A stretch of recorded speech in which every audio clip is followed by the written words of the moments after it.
Losing weight just got a million times easier. In this video, I'm going to highlight the major takeaways from last week's video on boosting your metabolism presented by Dr. Hana Kahleova from the Physicians Committee of Responsible Medicine, or you may know her from the Exam Room Live. If you missed her presentation, you can either click the link in the description box below or click on the card at the end of this video. I was blown away by Dr. Hana's research findings, and there's a lot to unpack from that video, so let's get started. Okay, first and foremost, the optimal intermittent fasting and time-restricted eating schedule, whichever one you want to call it. It's the same thing. I prefer time-restricted eating. It just makes more sense. So anyway, the optimal time frame to fast every day is going to be 18 hours to maintain or lose weight.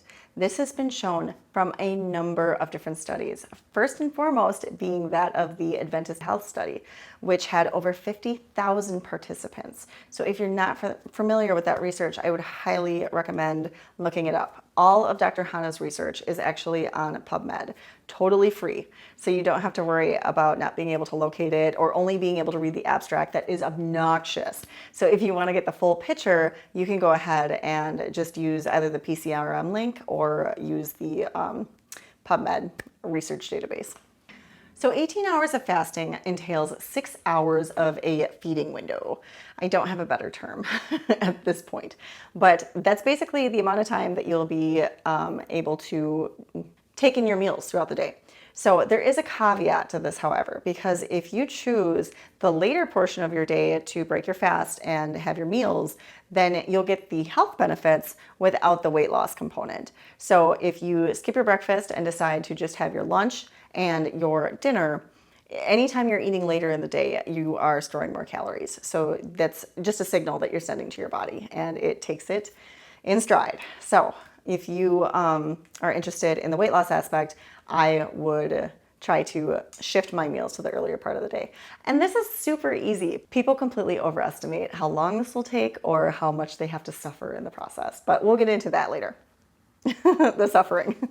If you absolutely feel that an 18-hour fast is out of the question, that's okay.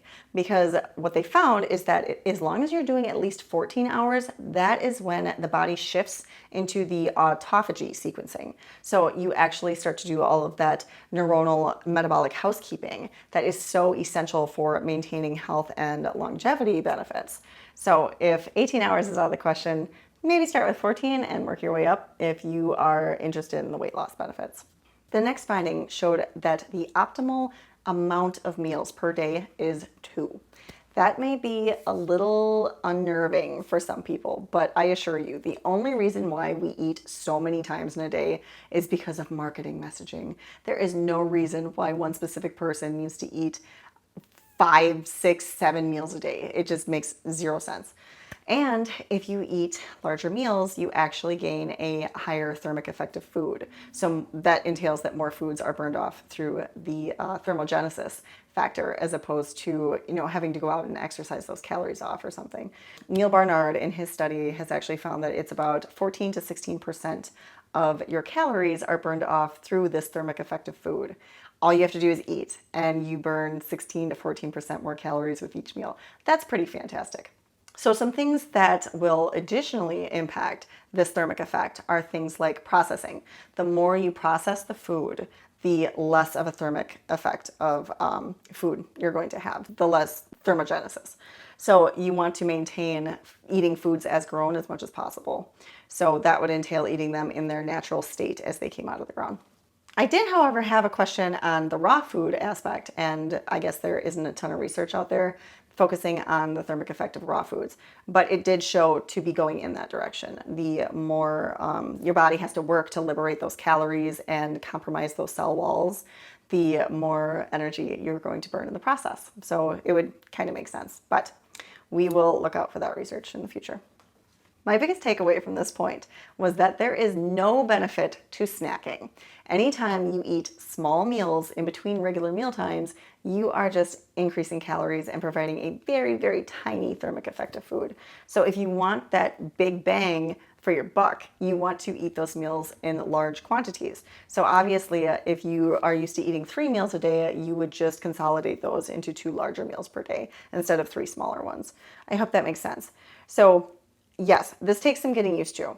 your stomach will adjust. And that is literally what our stomachs are made for, to be able to hold and stretch to accommodate for all these high carbohydrate, high volume foods. So just give yourself maybe a week to adjust and you will be enjoying 2 meals in no time. And if you recall from the first presentation, this actually reduces your hunger. The more we snack and eat outside of regular meal times or eat outside of meals period, the more you are inducing stimulation towards overeating and snacking. So it basically increases our desire to eat.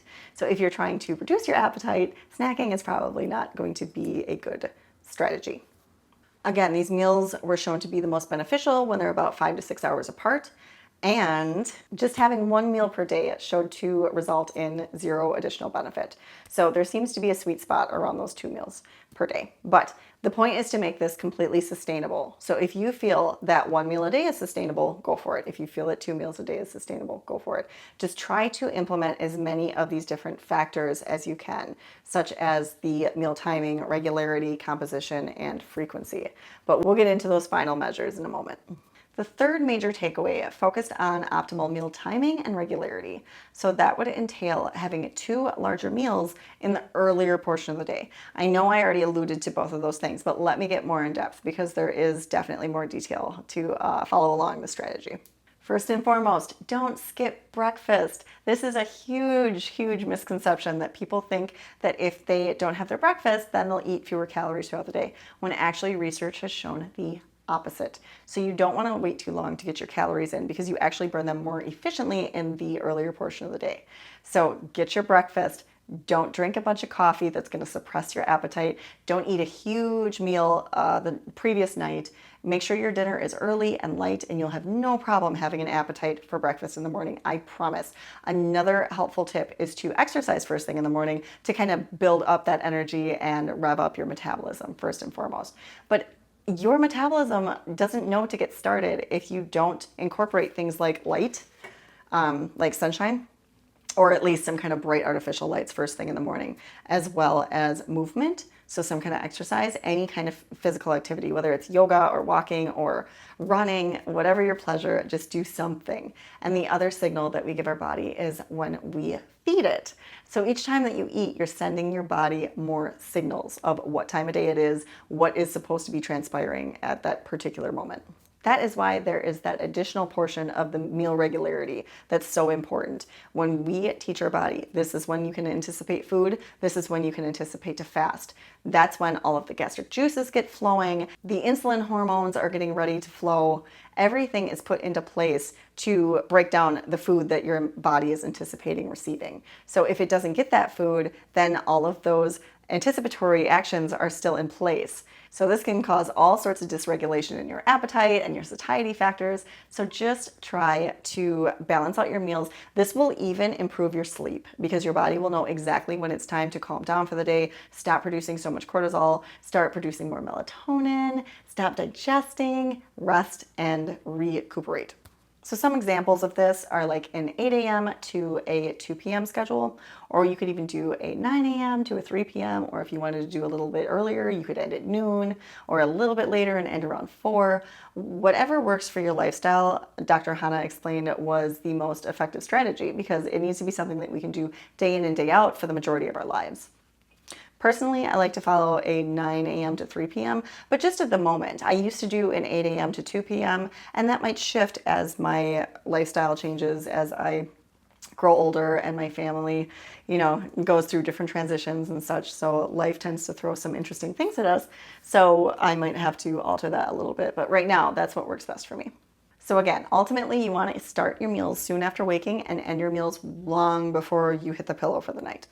I realize that this is the complete opposite of what our society is currently doing. So if you have any problems with that transition, make sure you reach out if you need some additional guidance or support. There were so many topics I could include in this video that were super fascinating from Dr. Hana's presentation. So make sure you watch that in its entirety if you haven't seen it already. But I'm only going to include one more takeaway, and that is, of course, last but not least, the composition. So following a whole food, plant-based vegan diet was found to be the most beneficial for weight loss and long-term weight management. So if that isn't a shining example that reinforces your healthful resolve, I don't know what is, because she didn't just mention one study. She mentioned study after study after study after study of why a whole food plant-based diet is so helpful for weight loss. I mean, first and foremost being fiber. You can't have a discussion about these plant foods without explaining the high fiber and high water content that induces the increase in satiety. And we cannot maintain any diet, whether it's healthful or not, if we are hungry all the time. It is never going to last.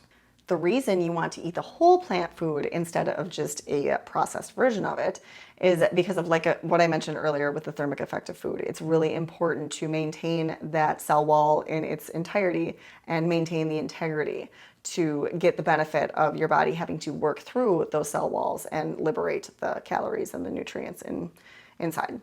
And of course, these foods provide tons of nutrients for very low calories. So that entails eating large volumes of food. What diet could be better than the one where you get to eat the most food? This is another factor that made this particular diet the most sustainable. You cannot live off of tiny itty bitty plates of food for the rest of your life. It may work in the short term to fit into a wedding dress or to go to your child's graduation in a particular outfit or to look good in that bikini on the beach. But in order to maintain a lean, healthy body, not just for the external benefits of the appearance of weight loss, but also the longevity and the health benefits of having a lean, healthy body with a fast functioning metabolism that's super efficient to endure all of life's challenges and all of the wonderful things that we get to experience. You just want to be the best version of yourself and in the best body possible. And we only get one body. So it really doesn't make any sense to eat anything less than optimal at any point in time. At least in my mind. You guys may argue with me on that point from time to time when it comes to birthdays and celebrations and vacations and whatnot, but I feel very firmly about following this lifestyle and aligning my values in as many different ways as I can, including vacations and gatherings and celebrations and such. But to each their own. Let's review those takeaways one more time. Optimize your intermittent fasting or your time-restricted eating schedule by ensuring at least 18 hours of fasting each day and approximately 6 hours of feeding each day. The second takeaway was your meal frequency. So this would be 2 meals per day, with the earlier portion of the day being the most optimal time to start those meals. So 2 meals earlier end of the day. This goes along with the optimal meal timing and regularity. So start your day with some breakfast and end your day with having as little food in your tummy as possible.